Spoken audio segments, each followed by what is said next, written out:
শুভ সকাল, welcome back to my channel Bulti lifestyle. কেমন আছো তোমরা সবাই? আশা করি সবাই খুব ভালো আছো, আর আমি তো একদম বিন্দাস আছি। তো আজকে হচ্ছে মামার বাড়িতে তৃতীয় দিন, আর আজকে সকাল সকাল চলে যাব বাড়ি, কারণ আর লেট করা যাবে না। আর ওদিকে সবাই মিলে বসে বসে চা খাচ্ছিলাম, আর আমার বর একটুখানি খালি গা আছে, কারণ প্রচণ্ড গরম ছিল, তাই আর জামা পরেনি। আর একটু পরেই রেডি হব। আর চাটা খেয়ে এখন বসে আছি, যেমন শ্বশুরমশাই, মামা শ্বশুর সবাই মিলে বসে বসে একটু গপ্পসপ্প করছিলাম, কারণ যেহেতু চলে যাবো তাই সবারই মন খারাপ। আর ওকে সবাই মানে খুবই ভালোবাসে। কী বলো তো, ও তো এখানে থাকে না, আবার ধরো 1 বছর পর পর আসে। এবার আমার শ্বশুররা, তারপর আমার ভাসুররা, ওরা তো আসে, তাও কিন্তু আমরা তো আসতে পাই না। ও না থাকলে আমি তো আসি না। আর তার জন্য আর কি ওকে কেউ ছাড়তেই যায় না, সবাই বলে যে থেকে যেতে। আর থাকা তো আর যায় না, কারণ এমনিতেই কাজ ফাজ কামাই হচ্ছে, ধরো যেতেই হবে, কিছু করার নেই।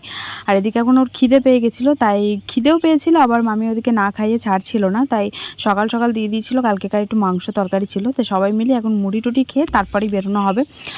বাবারে যাবে আর কি টোটোতে, আমার শ্বশুররা, আর আমরা তো গাড়িতে যাব। আর ওদিকে মা খাওয়া দাওয়া করে বাসন কোটাকে ধুয়ে দিচ্ছে, কারণ কালকেকার রাতেরও বাসন পড়েছিল অনেক কটা। মামি একা সব কিছু সামলাতে পারবে না, যেহেতু বাড়ি পুরো ফাঁকা হয়ে গেছে।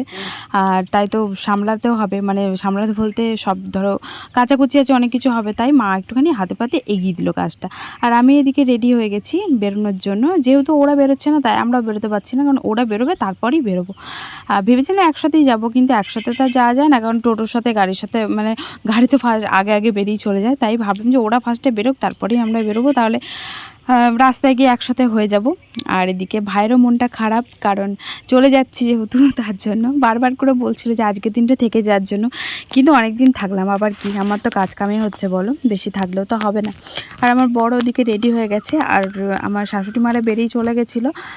ওরা যেতে একটুখানি লেটই হবে, তাই ভাবলাম যে আমরাই আগে বেরিয়ে চলে যাই, কারণ আমার শ্বশুরমশাই হচ্ছে যেহেতু এখানকার জামাই, তাই সব অনেক রিলেটিভ আছে, এবার সবারই বাড়ি দেখা করতে করতে একটু লেট হয়ে যায়। প্রত্যেকবার আসি যখন, প্রত্যেকবার এটাই হয়। আর তোমাদের লাস্ট একবার দেখিয়ে দিলাম বাড়িটা, কারণ বাড়িটা আমার সত্যিই খুব পছন্দ হয়েছে, মানে যতবারই আসি আমার ততবারই ভালো লাগে। মাটির দোতলা, আর কি সুন্দর তাই না বলো, সেই একদম সেই আঁকা বাড়িগুলোর মতন। আর আমরা এখন বেরিয়ে চলে যাচ্ছি, ওরা টোটোর মধ্যে বসে আছে। ওই যে বললাম যে আমার শ্বশুরমশাই গেছিলো একটু দেখা করতে সবারই সাথে, তাই একটু লেট হচ্ছে। আর আমরা বেরিয়ে পড়েছি দুজনা মিলে, কারণ প্রচণ্ড রোদ ছিল, আর তাড়াতাড়ি বেরিয়েছি। এখন ওই 8:30 মতন, 8:30 থেকে 9টার মতন বাজবে। আর এখনই এমন রোদ বেরিয়েছে, মনে হচ্ছে বেলা 2টো বেজে গেছে। তো দেখো, তো আকাশ একদম পরিষ্কার, আর ঝকঝকে চকচকে রোদ একদম। আমরা যে রাস্তাটা দিয়ে এলাম সেই রাস্তাটা দিয়ে আর আসিনি, অন্য একটা রাস্তা দিয়ে আসলাম। আর এদিকে আমরা হাফ রাস্তায় এসে আমাদের মনে পড়েছে যে গাড়িতে পেট্রোল ভরতে হবে, কারণ পেট্রোল না ভরলে বাকি রাস্তাটা যেতে পারবো না, গাড়ি ঠেলে ঠেলে নিয়ে যেতে হবে, নাহলে হেঁটে হেঁটে যেতে হবে, হচ্ছে ব্যাপার। কারণ পেট্রোল একদমই ছিল না, যাওয়ার সময়তে যাওয়া হয়ে গেছিলো, কিন্তু আসার সময়তে ভর্তিই হতো, তাই ওখানে কোনো পেট্রোল পাম্প মানে পাইনি, তাই আর কি বাড়ির কাছে এসে একটু ভরে নিলাম। যাই হোক, অনেক ভাগ্যের ব্যাপার যে গাড়িটা বন্ধ হয়নি, একদমই পেট্রোল আর কি ছিল না। তো চলো এখন বাড়ি গিয়ে কথা বলছি। চলে এসেছি বাড়ি, আর বাড়ি এসে দেখো থালা ঝোলানো। তো মা আর বাবা গেছে মাঠে, জানি না বোনকে চাবি দিয়ে গেছে কিনা, দেখি দাঁড়া ও বাড়িতে গিয়ে। তো ভাবলাম যে 9:30 জলে এসে কাচাকুচি করবো, তো 9:30 বাজতে চললো, কিন্তু চাবি ফাবি নাই। দেখি কোথায় পাই চাবি টাবি, যদি রেখে যায় তো ভালো কথা, না হলে আসবে ততক্ষণ যেন ওয়েট করতে হবে। তো বসে থাকলে অনেকক্ষণ বসে থাকতে হতো, তাই আমি ওকে বললাম যে মাঠের ওদিকে যাও, গিয়ে দেখো গা যে কোথায় ছাগল নিয়ে গেছে। তারপর ও গেছিলো, যাওয়ার পরে যে চাবি নিয়ে চলে এসেছে। কারণ বসে থাকলে জানো তো জল চলে যেত, কাচাকুচি আর হতো না, কারণ প্রচুর কাচাকুচি করতে হবে। এখন বসে পড়েছি কাচাকুচি করার জন্য, জামাকাপড় ছেড়ে। আর কাচাকুচি করে ধরো স্নান করব, অনেক কাজ বাজও আছে পড়ে, আর বাড়িতে না থাকলে যা হয় আর কি, মানে চারিদিকে ছড়ানো ছিটানো থাকে, সেগুলোকে সব কিছু ধরো সাফাই টাফাই করতে হয়। আর ওই জামাটাকে খুলতে পারছিল না, এই জামাটা না প্রচণ্ড টাইট হয়েছে, মানে টাইট বলতে কি বলতো, ঘামের সাথে একদম বসে, সুতির জামাগুলো যেমন হয় না, সুতির যেহেতু পিওর কটনের, তাই ঘাম হলেই না গায়ের মধ্যে চেপে লেগে যায়, খুলতে চায় না, আবার একটা লোক লাগে খোলার জন্য। তাই আমি আর কি খুলে দিলাম। আর ওর জামা প্যান্ট ছিল, আমার ছিল, আবার ঘরে কতগুলো ছিল সেগুলো সব আর কি মাখিয়ে দিলাম। কাজ বাজ তাড়াতাড়ি সারার চেষ্টা করছি, কারণ ওদিকে আবার পার্লারে যেতে হবে। অনেক কদিন ধরো কামাই হয়েছে এমনিতেই, নাহলে কাজের হাতটা স্লো হয়ে যাবে, তাই তাড়াতাড়ি করছিলাম। আর যতই তাড়াতাড়ি করো মানে হতেই যায় না, বেশি তাড়াতাড়ি করলে দেবে কাজও আরও বেড়ে যায়।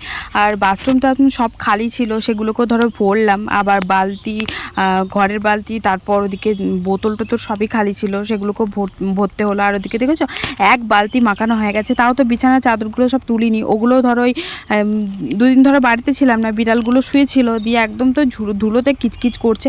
বিছানায় শুই না ঠিক আছে, কিন্তু তাও পরিষ্কার থাকলে না মনটাও একটুখানি ভালো থাকে। আর পরিষ্কার না থাকলে না মানে খুব বিরক্ত লাগে, যে একটা মানুষজন ধরো হুট করে যদি চলে আসে এবার এসে, তাহলে কি বলবে, তাই না বলো? তো তাই যতটা পারি পরিষ্কার রাখারই চেষ্টা করি।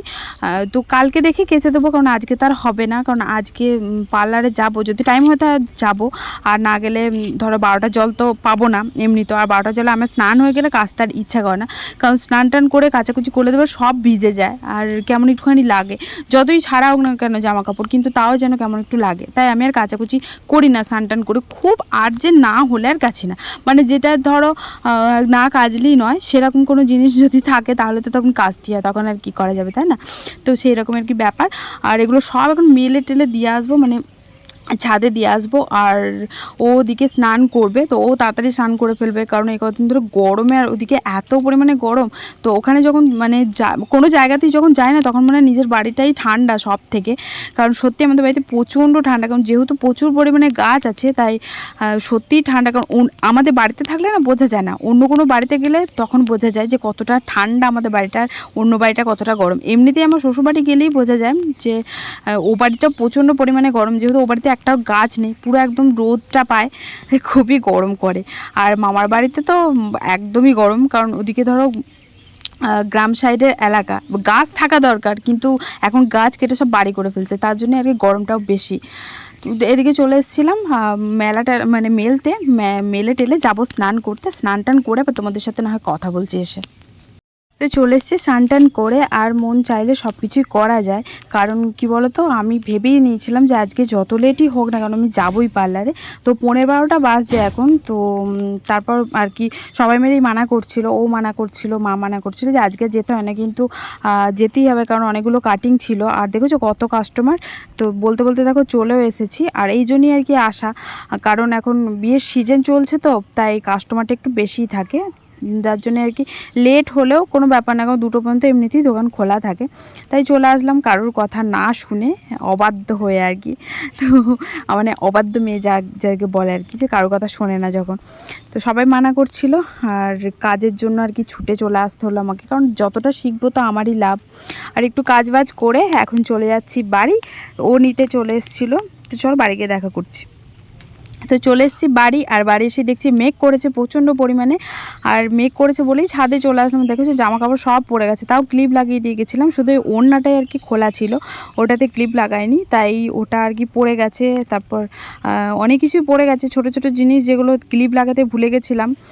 আর হাওয়া দিচ্ছিল প্রচণ্ড পরিমাণে, তাই যেগুলো শুকিয়েছে সেগুলো ভাঁজ করে দিচ্ছি। আর রোদটা সকাল থেকে প্রচণ্ড পরিমাণে হয়েছিল, মনে হচ্ছিল না কিন্তু যে এরকম মেঘ করবে, কিন্তু হঠাৎ করেই মেঘ করে ফেলছে। মানে বর্ষাকালটা এরকমই, কিন্তু এবার তো বর্ষাকাল তো নেই, বর্ষা তো নেই, বর্ষা উধাও হয়ে গেছে। এবার মানে প্রত্যেকটা ঋতুই আর কি শুধু গ্রীষ্মতে পরিণত হয়েছে।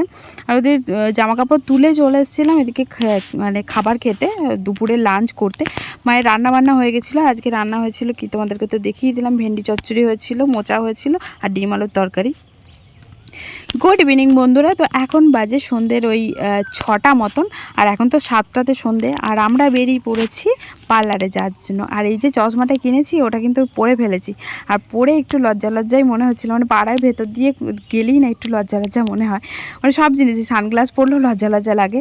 আর চলে এসেছিলাম পার্লারে, আর পার্লারে এসেই হচ্ছে কাকুলির দিকে দেখতে পাচ্ছি মেকআপটা করেছে, তার কারণ হচ্ছে ওদের আজকে সার্টিফিকেট মানে দিচ্ছিল, যেহেতু মেকআপের কোর্স কমপ্লিট করেছে তার জন্য আর কি, তাই আর কি ওরা সাজুগুজু করেছিল। আর এই মিষ্টিটা আর কি ওরাই এনেছিল, তাই আমি বাদ পড়ে গেছিলাম, আমাকে একটা দিয়ে দিল, কারণ আমি তো ওদের 3টে থেকে ক্লাস ছিল, আর আমি তো যাইনি, ধরো আমি তো বিকালবেলাতে অনেকটা সন্ধ্যাতেই গেলাম, তাই আমার ভাগটা ছিল বলে আমাকে দিয়ে দিল। আর এদিকে পুচকিটাকে নিয়ে একটুখানি খেলা টেলা করছিলাম, আর ওদেরকে চাও দিয়ে দিয়েছিল কাকিমা, চা আর বিস্কুট দিয়েছিল। আর পুচকিটা ওকে বিস্কুট দেওয়া হচ্ছে, তাও আর কি আমার বিস্কুটটা নেবে, তাই ওকে একটুখানি এই যে চলে আসতে দেখেছো। মানে ও এত পরিমাণে চা খেতে ভালোবাসে কি বলবো, মানে ওর চা আলাদা করে দেয়, তারপরও আর কি আমাদের কাছ থেকে খাবে। আর ওকে নিয়ে বিস্কুটটা নিয়ে এখন খেলা করছিলাম। ওকে বেশ নিয়ে না খেলা করতে খুব ভালো লাগে, যখন আমাদের কাজ থাকে না ওকে নিয়ে খেলা করতে করতে না টাইমটা কেটে যায়। আর সবাই মিলেই আর কি চায়ের টিফিনে বসেছিলাম, কারণ যখন বসায় সবাই মিলে একসাথেই বসায়।